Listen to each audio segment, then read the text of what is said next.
विद्यार्थी मित्रांनो, तर आज आपण पाहणार आहोत इयत्ता 6वी इतिहासातील चॅप्टर 1 मधील भारतीय उपखंड आणि इतिहास यातील पहिले 50 प्रश्न आणि उत्तरे. इतिहास म्हणजे काय? मानवी संस्कृतीच्या भूतकालीन घटनांची सुसंगत मांडणी म्हणजे इतिहास होय. प्रश्न क्रमांक 2.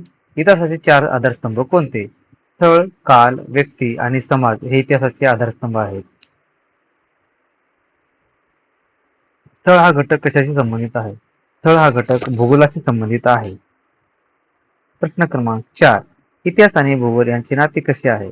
इतिहास आणि भूगोल यांचे नाते अतूट आहे. डोंगराळ प्रदेशातील जीवन कसे असते? डोंगराळ प्रदेशातील जीवन अधिक कष्टाचे असते. प्रश्न क्रमांक 6. मैदानी प्रदेशात काय मोठ्या प्रमाणात उपलब्ध असते? मैदानी प्रदेशात सुपीक शेतजमीन उपलब्ध असते. प्रश्न क्रमांक 7. डोंगराळ प्रदेशातील लोक अन्नासाठी कशावर अवलंबून असतात? डोंगराळ प्रदेशातील लोक शिकारीवर आणि जंगलावर अवलंबून असतात. प्रश्न क्रमांक 8. समाज जीवन कोणत्या गोष्टीवर अवलंबून असते? समाज जीवन भौगोलिक परिस्थितीवर अवलंबून असते. प्रश्न क्रमांक 9. मानवी समाज दीर्घकाळ कोठे वस्ती करते? जिथे जगण्याची साधने मुबलक असतात तिथे वस्ती करतो. प्रश्न क्रमांक 10. ग्राम वसाहतींचे रूपांतर कशात होते? ग्राम वसाहतींचे रूपांतर नगरात होते. प्रश्न क्रमांक 11. लोकांना गाव सोडून का जावे लागते? जगण्याच्या साधनांची कमतरता निर्माण झाल्यामुळे लोकांना गाव सोडून जावे लागते. प्रश्न क्रमांक 12. भारताच्या उत्तरेला का आहे? तर आपण सर्वांना माहित आहे भारताच्या उत्तरेला हिमालय आहे. प्रश्न क्रमांक 13. भारताच्या पूर्वेला काय आहे? भारताच्या पूर्वेला बंगालचा उपसागर आहे. प्रश्न क्रमांक 14. भारताच्या पश्चिमेला काय आहे? भारताच्या पश्चिमेला अरबी समुद्र आहे. प्रश्न क्रमांक 15. भारताच्या दक्षिणेला काय आहे? भारताच्या दक्षिणेला हिंदी महासागर आहे. प्रश्न क्रमांक 16. भारतीय इतिहासाच्या जडणघडणीत किती भूप्रदेश महत्वाचे आहेत? भारतीय इतिहासात 6 भूप्रदेश महत्वाचे आहेत. प्रश्न क्रमांक 17. हिमालय भारतासाठी कसा आहे? हिमालय भारतासाठी अभेद्य भिंतीसारखा आहे. खैबर खिंड कोणत्या पर्वतात आहे? खैबर खिंड हिंदुकुश पर्वतात आहे. रेशीम मार्ग कशासाठी प्रसिद्ध होता? रेशीम मार्ग व्यापारासाठी प्रसिद्ध होता. सिंधू गंगा ब्रह्मपुत्र प्रदेशात काय उदयाला आले? या प्रदेशात प्राचीन संस्कृती आणि साम्राज्य उदयाला आले. भारताची सर्वाधिक प्राचीन नागरी संस्कृती कोणती?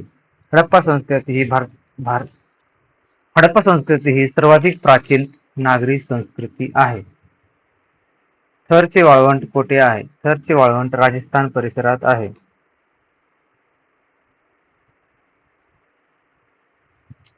प्रश्न क्रमांक 23. घग्गर नदीला पाकिस्तानात कोणत्या नावाने ओळखतात? घग्गर नदीला पाकिस्तानात हकरा म्हणतात. प्रश्न क्रमांक 24. दक्खन पठाराच्या पश्चिमेला कोणता घाट आहे? दक्खन पठाराच्या पश्चिमेला पश्चिम घाट आहे. सह्याद्रीच्या पश्चिम पायथ्याशी कोणता प्रदेश आहे? सह्याद्रीच्या पश्चिम पायथ्याशी कोकण प्रदेश आहे. पूर्वेकडील डोंगरांना काय म्हणतात? पूर्वेकडील डोंगरांना पूर्व घाट म्हणतात. मौर्य साम्राज्यात कोणत्या पठाराचा समावेश आहे? मौर्य साम्राज्यात दक्खन पठाराचा समावेश होता.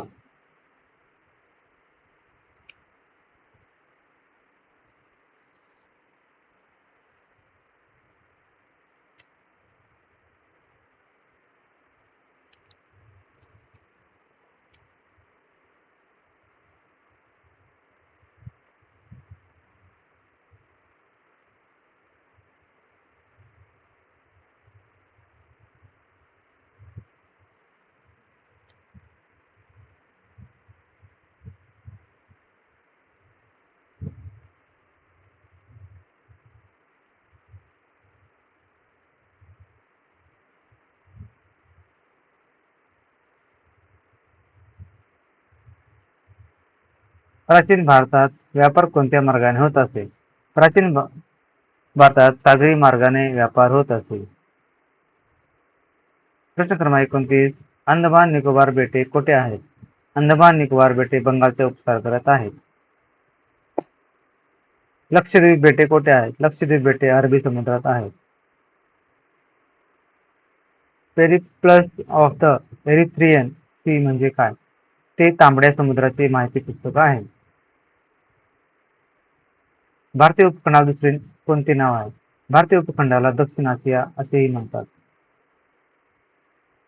भारतीय उपखंडात कोणते देश येतात? भारत, पाकिस्तान, नेपाळ, भूटान, बांगलादेश आणि श्रीलंका येतात. हडप्पा आणि मोहनजोदडो आज कोणत्या देशात आहे?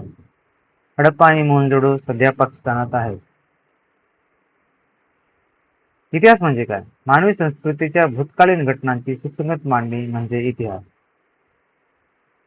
इतिहासाचे 4 आधारस्तंभ कोणते? स्थळ, काळ, व्यक्ती आणि समाज हे इतिहासाचे आधारस्तंभ आहेत. स्थळ हा घटक कशाशी संबंधित आहे? स्थळ हा घटक भूगोलाशी संबंधित आहे. इतिहास आणि भूगोल यांचे नाते कसे आहे? इतिहास आणि भूगोल यांचे नाते अतूट आहे, जे की न तुटण्यासारखे आहे. डोंगराळ प्रदेशातील जीवन कसे असते? डोंगराळ प्रदेशाचे जीवन अधिक कष्टाचे असते.